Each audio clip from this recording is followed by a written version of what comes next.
Our God and My God, by Krishna's mercy.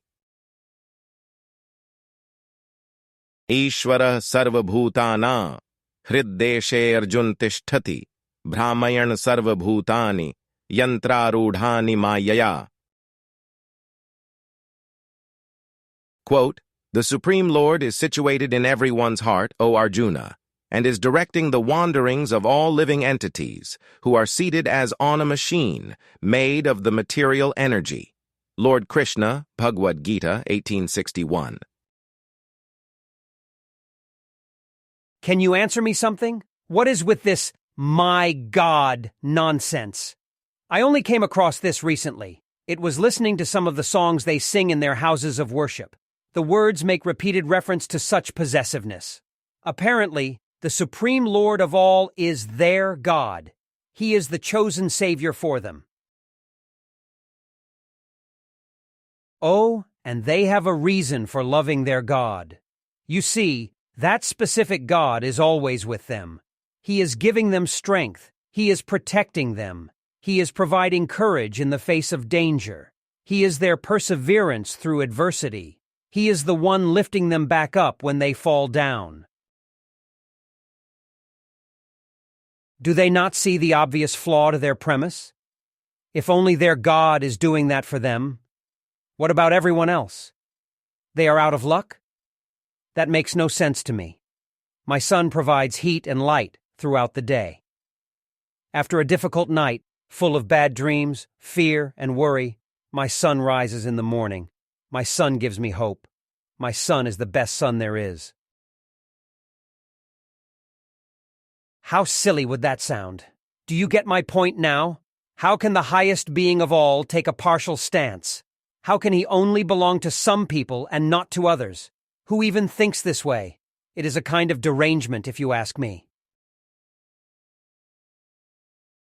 The truth is that the Supreme Personality of Godhead is fixed in his position, whether others acknowledge him or not. The Upanishads offer the comparison of two birds on the branch of a tree. One bird makes decision. It enjoys bhoga or renounces tyaga. There are accompanying consequences to these choices. The other bird simply observes. It is neutral. This other bird is God, and the first bird, the living being. The vision of this pair applies to every birth in the material world. Even outside of the human species, God is always with the individual.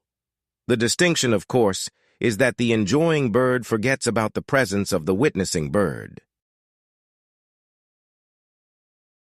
Quote, "The Vedas, like the Mundaka Upanishad, as well as the Shvetashvatar Upanishad, compare the soul and the supersoul to two friendly birds sitting on the same tree. One of the birds, the individual atomic soul, is eating the fruit of the tree, and the other bird, Krishna, is simply watching his friend.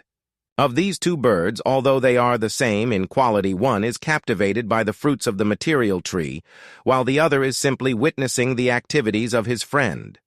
Srila Prabhupada, Bhagavad-gita 2.22 purport. Whether he is my God, our God, or a God from a competing religion, the scientific principles still apply. It is like taking an original, all-powerful fire. That fire then distributes its influence across the largest space imaginable. This is one way to get an impersonal understanding of the Supreme Lord.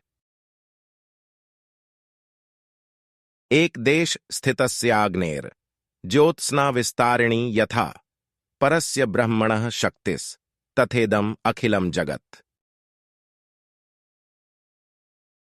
Quote, "Everything that is manifested within this cosmic world is but the energy of the Supreme Lord.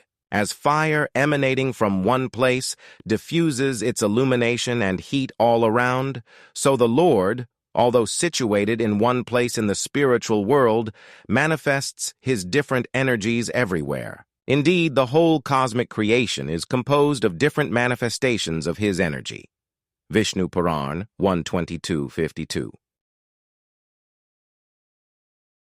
Bhagavad-gita provides further details. The Supreme Personality of Godhead is within the heart. He is the one directing the movements of the living beings. We are like the enjoying bird, but nothing can take place through our influence alone. The material energy must cooperate. God is like the master coordinator, sanctioning the rules, regulations, and scientific properties of the material energy. We are like people seated on a machine. We can turn the steering wheel of the car, but it is actually the pre-built construction which facilitates the movement.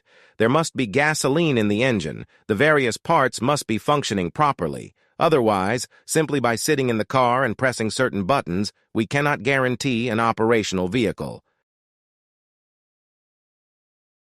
If we are after possessiveness, if we want to feel a close link to the Almighty, we can certainly think of Him as our God. Our God is certainly great. He is certainly kind. He is so wonderful that there is no end to His glories. Our God is also yours. He belongs to everyone. And in always chanting His glories, the saintly people of this world hope to reawaken others to the presence of the great, well-wishing friend who indeed never leaves them. Satatam kirtayanto ma yatantash cha dridhavrata namasyantash cha mam bhaktya nityayukta upasate. Quote, always chanting my glories, endeavoring with great determination, bowing down before me, these great souls perpetually worship me with devotion. Lord Krishna, Bhagavad-gita 9:14. In closing, whether in victory or sadness defeated, always next to me seated. Like two birds on the tree, a neutral observer is he, until finally the turn-making and his direction taking. Like to Arjuna the wisdom brought, Krishna as original guru taught.